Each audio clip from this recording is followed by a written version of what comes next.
अतिशय छान सुरेख झाले. पहा, कोबी आहे. आपण कोबीच्या वड्या करत आहोत अतिशय वेगळ्या पद्धतीने. इडली पात्रात आपण कोबीच्या वड्या करणार आहोत. त्यासाठी आपण हा कोबी चिरून घेत आहोत आणि परत मिक्सरला आपण हा बारीक करणार आहोत. साहित्य पहा कोणतं आपण घेतलेलं आहे. तिखट आहे 2 चमचे, 1 चमचा मीठ, हळद आहे पाव चमचा हिंग, याच्यानंतर हा गरम मसाला, धनेपूड आहे, ओवा आहे, चाट मसाला आणि मीठ. 1 वाटी बेसन पीठ आहे, 1 वाटी ज्वारीचं पीठ आहे आणि 1 वाटी हे आपण सोया चंक्स घेतलेले हे मिक्सरला बारीक करून घेणार आहोत.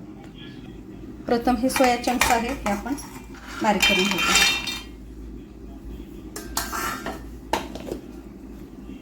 पहा, छान असं हे बारीक झालेलं आहे. बारीक करून घेत आहोत. पहा, कोबी छान असा बारीक झालेला आहे. भांड्यात आपण काढून घेऊया. सगळा कोबी आपण असंच बारीक करून घेत आहोत. पहा, कोबी आपला बारीक झालेला आहे. याच्यात आपण सगळे पदार्थ घालत आहोत. हे बेसन पीठ आहे, हे ज्वारीचं पीठ आहे आणि हा सगळा मसाला घालतो.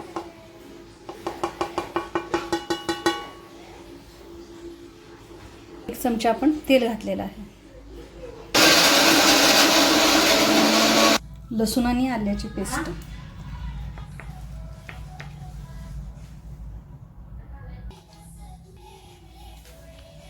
आपण मळून घेऊया व्यवस्थित.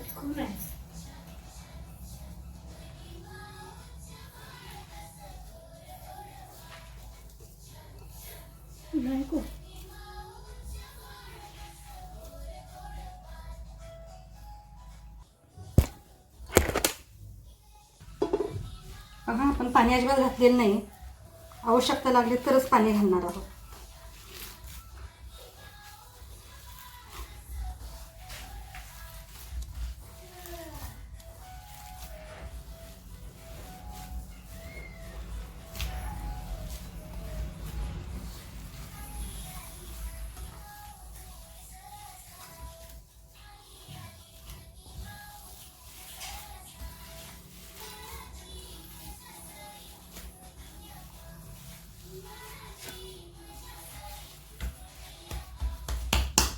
पहा, छान झालेलं आहे मळून. आपण आता इथे गोळे करून इडली पात्रात उकडणार आहोत. पहा,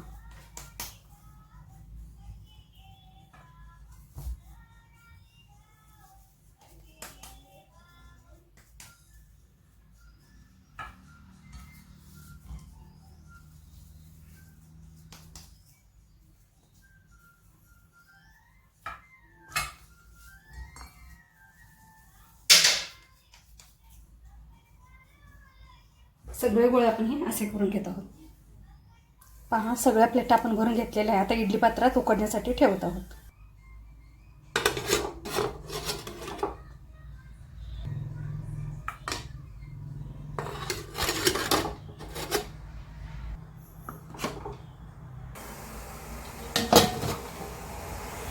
दहा मिनिटातच आपलं हे उकडलं जाईल.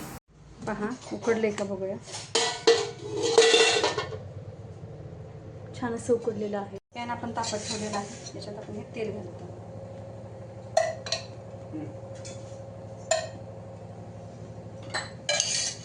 पहा, छान असं उकडलेलं आहे.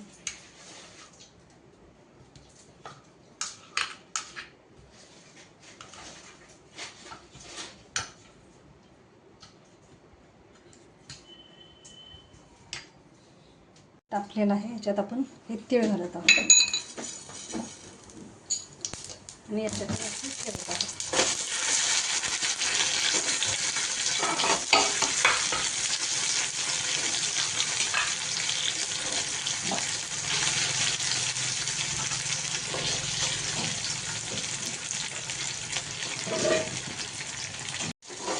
पहा, असं व्यवस्थित आपण हे हलवून घेत आहोत.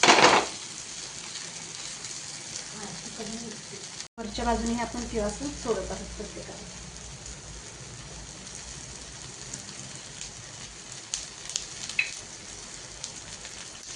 आता आपण हे पलटणार आहोत. पहा छान क्रिस्पी असं भाजलेलं आहे.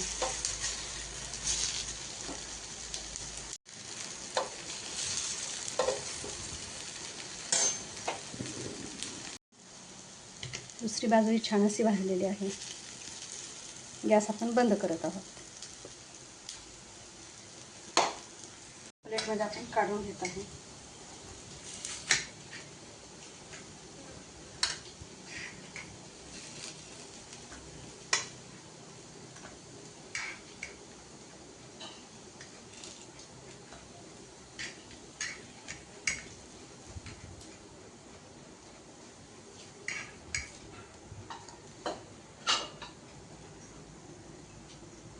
पहा अतिशय छान आणि सुंदर असे झालेले आहेत.